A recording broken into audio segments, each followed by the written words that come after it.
Magandang umaga, Doc D. Narito po ako ngayon upang talakayin ang pamaraang pasaklaw o deductive sa wikang Ingles. Ano ang kahulugan ng pamaraang pasaklaw? Ang pamaraang pasaklaw ay kabaligtaran ng pamaraang pabuod. Ito ay nagsisimula sa mga halimbawa patungo sa paglalahat o pagbubuo sa pagbibigay ng mga halimbawa. At sinasabing ito'y nagmumula sa hindi nalalaman patungo sa nalalaman, mula sa tuntunin patungo sa halimbawa, kaya may tituring rule o rule example. So, masasabi natin sa wikang Ingles na ang pamaraang pasaklaw o deductive ay nagmumula sa general to specific.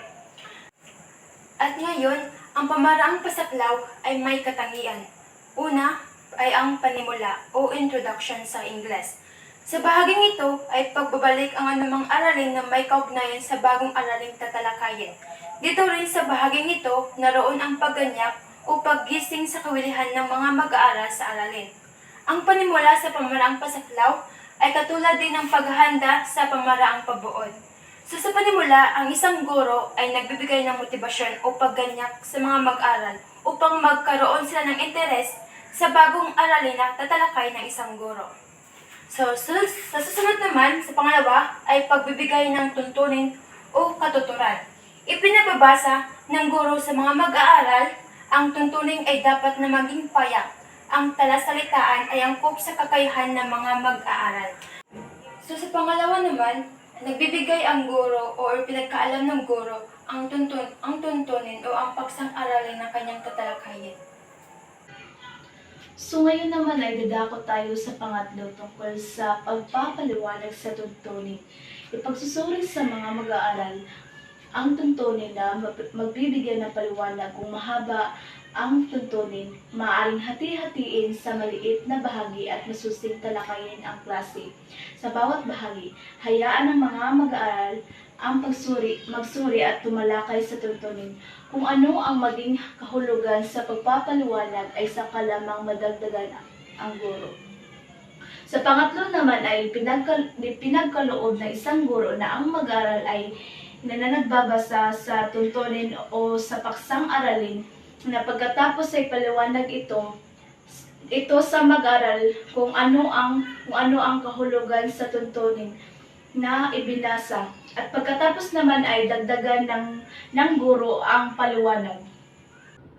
Sa pang-apat naman ay pagbibigay ng halimbawa o giving of example.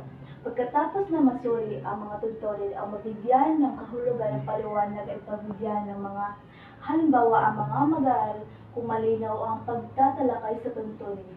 Madaling mapagbigay ang halimbawa ang mag-aaral. Ang mag-aaral daw ay nagbibigay ng mga halimbawa kung ito ba ay natutunan or naintindihan ba nila ang mga paksa o mga tuntunin na itinalakay ng isang guro. Sa panglima naman ay pagsubok o testing. Katulad ng paggamit sa pamaraang pabuod, ang hakbang na ito ay sa pamaraang pasaklaw ay ang kapatiran ng mag-aaral sa paksa.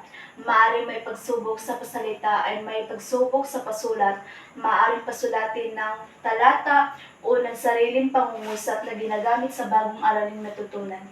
Halimbawa, ang isang guro ay nagbibigay ng pagsusulit kasi diyan niya nakikita o nalalaman kung ang mag-aaral ba ay may alam ba sa paksang tinalakay ng isang guro. So, dadako naman tayo sa halimbawa ng pamamaraan. Una ay ang layunin. Sa loob ng isang oras at sa tulong ng visual aid, ang mga mag-aaral sa ikaapat na baitang ay nakakukuha ng 75% katumpakan. Una ay naunawaan ng mga mag-aaral ang iba't ibang uri ng pangusap. Pangalawa, napahalagahan ang gamit ng uri ng pangusap sa pakikipagtalastasan. At sa panghuli naman, nakabuo ng mga pangusap gamit ang uri nito.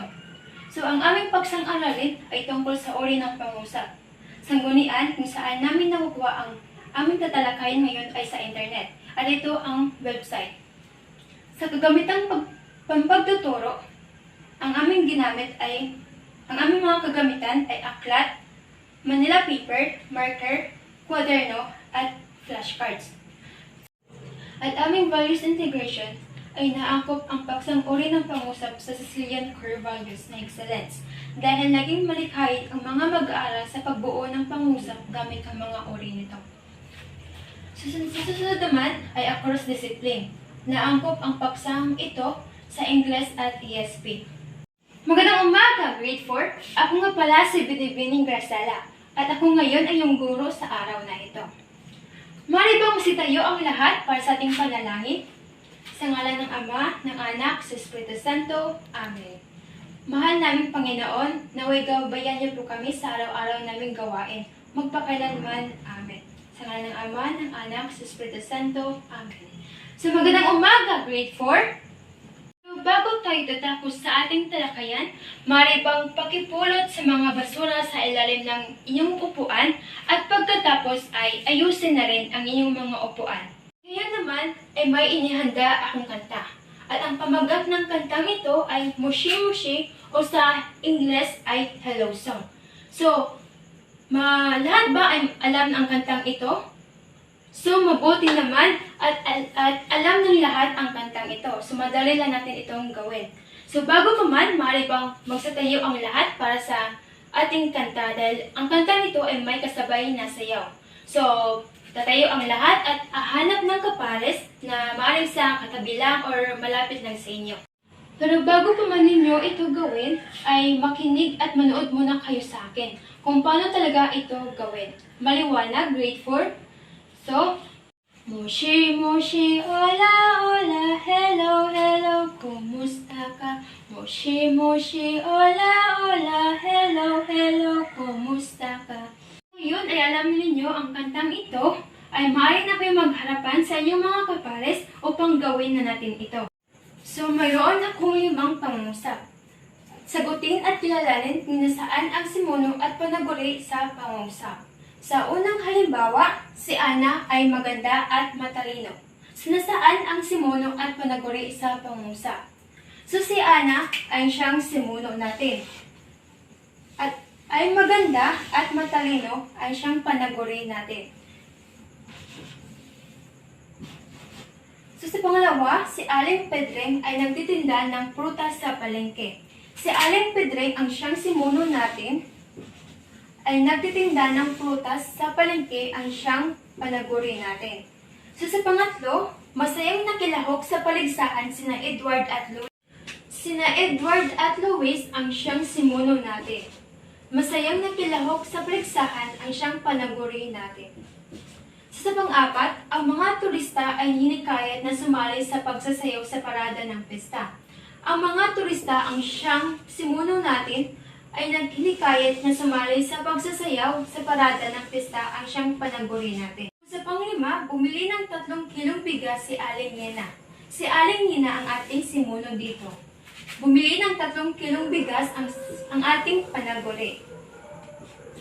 So, base sa ating 5 pangusap na ating sinagutan, ang tinalakay natin kahapon ay tungkol sa simuno at panaguri. So, sino ang makapagsagot kung ano ang kahulugan ng simuno at panaguri? Yes, tama. Ang simuno ay ang bahagi ng pangusap na nagsasaad ng paksa o na gumagawa ng kilos. Ito ang pangalan o panghalip na nagpapahayag ng tao, bagay, pook o pangyayari. Sa kabilang banda naman, ang panaguri ay ang bahagi ng pangusap na nagpapahayag ng kalagayan o kilos ng simuno. Ngayon naman, dadako tayo sa motibasyon. Bagay ba sila? Basahin. Isang lipon ng mga salitang nangangarap na maging ganap na pangungusap at grupo ng bantas. Panuto. Basahin ang bawat pangungusap at lagyan ito ng mga tamang bantas na naaayon sa pangungusap. So, lagyan natin ito sa tamang bantas na sa tapos ng pangungusap. So, number 1, basahin natin. Si Dayan ay bumili ng sapatos at damit sa mall kahapon. Ano nga ba ang tamang bantas na ilalagay natin dito? Ang ilalagay natin ay tuldok. Bakit nga ba tuldok? Dahil ito lamang ay isang pasalaysay. Kaya, ang ilalagay natin na bantas ay tuldok. Pangalawa, magkano po ang 1 kilo ng mangga? Ano nga ba ang tamang bantas na ilalagay natin dito? Tayo ay nagtatanong kaya ang ilalagay natin ay isang tandang pananong. So, pangatlo, anong oras na ba? So, ano nga ba ang bantas na ilalagay natin dito? Ang ilalagay natin ay tandang pananong dahil tayo ay nagtatanong kung anong oras na ba. Pang-apat, masayang-masayang naliligo sa ilog ang mga bata. So, ano nga ba ang ilalagay natin dito na bantas? So, ang ilalagay natin, dahil ito ay isang pasalaysay lamang, ang ilalagay natin ay tuldok. Panglima, ipagbili mo ako ng 5 kilong bigas. So, ano nga ba ang ilalagay natin dito? Ang ilalagay natin ay tuldok. Bakit nga ba? Kasi ito ay isang pakiusap, at ang pakiusap, pwede kang maglagay ng tandang pananong o tuldok. Pero tayo ay parang nakikiusap lang tayo, pero hindi. So, kaya, tuldok ang ilalagay natin. Pang-anim, maaari ba akong manghingi ng pagkain? So, ano nga ba ang ilalagay natin dyan? Ang ilalagay natin ay tandang pananong. Ngayon naman, pang-pito. Wow! Ang ganda dito sa Baguio. So, ano nga bang ilalagay natin dyan? Ano nga ba ang tamang bantas na ilalagay natin sa pang-pito? Merong salitang wow. Ano nga ba ang ilalagay natin dyan? Pagkatapos ng salitang wow, ang ilalagay natin ay padamdam. Pagkatapos niyan, ang ganda dito sa Baguio. Ano nga ba ang ilalagay natin pagkatapos? Sa pangungusap? Very good. Tuldok. So, ngayon, magtatalakay tayo tungkol sa pangungusap. Meron ba kayong ideya kung ano ang pangungusap? Very good. So, ang pangungusap ay lipon ng mga salita na buo ang diwa. Binubuo ito ng palahat na sangkap, ang simuno at panag-uri. So, ano nga ba ang mga uri ng pangungusap? Una, pasalaysay. So, ano nga ba ang pasalaysay?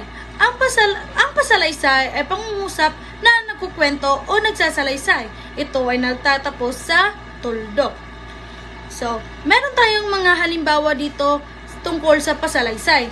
Number 1, si Ana ay tumatakbo. Ikaw ay nagsasalita lang at yung pangungusap ay nagtatapos lang sa tuldok. Pangalawa, ang ibon ay lumilipad. Ito naman ay nagtatapos din sa tuldok. Number 2, pautos. Ito ay pangalawa ng uri ng pangungusap. So, ano nga ba ang pautos? Ang pautos ay nagpapahayag ng obligasyon dapat gawin at nagtatapos din ito sa tuldok. Ito naman ang mga halimbawa. So, halimbawa. Number 1, magdilig ka ng halaman. Ikaw ay nauutusan na magdilig ng halaman at ito rin ay nagtatapos sa tuldok. Pangalawa, magsibak ka ng kahoy. Ikaw ay inuutusan na magsibak ng kahoy at ito rin ay nagtatapos sa tuldok. Pangatlo, pakiusap. Ano nga ba ang pakiusap? Ang pakiusap ay pangungusap na maaaring nagsasaad ng paghingi ng pabor, ginagamitan ng magagalang na salita upang makiusap, at maaaring nagtatapos sa tuldok o tandang pananong. Meron tayong halimbawa dito. Una, maaari ba akong humiram ng lapis? Ito ay nagtatapos sa tandang pananong dahil ikaw ay humihiram o manghihiram ng lapis ng isang bagay. Pangalawa, pakibukas naman po ang pinto. Ikaw ay nakikiusap na buksan ang pinto. So, ito ay nagtatapos lamang ng tuldok.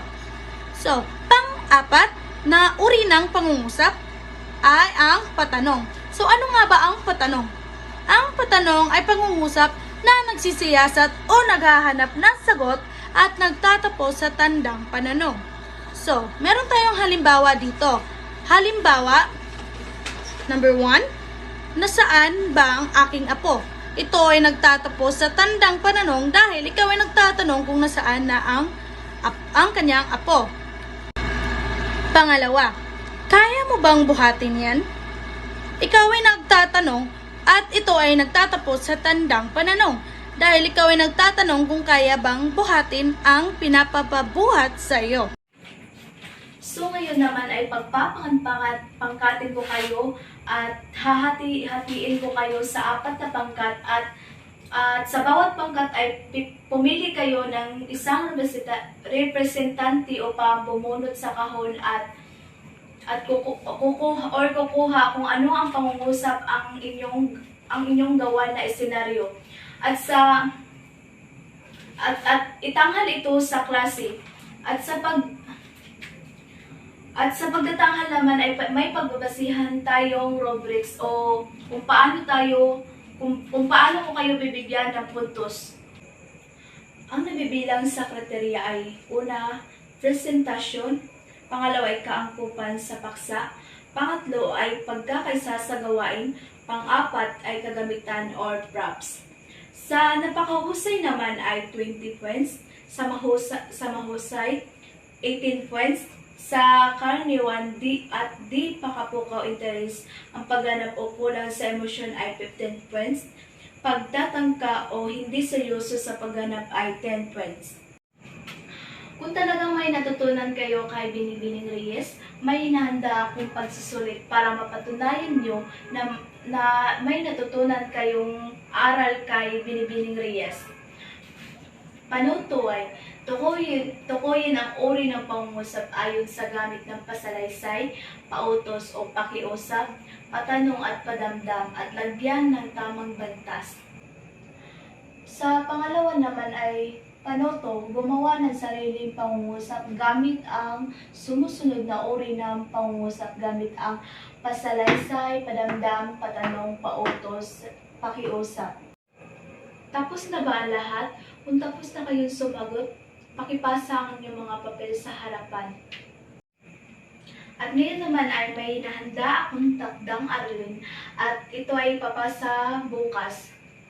Gumawa ng maikling kwento gamit ang uri ng pangungusap at salangguhitan ang mga uri ng pangungusap sa maikling kwento. Yun lamang at salamat.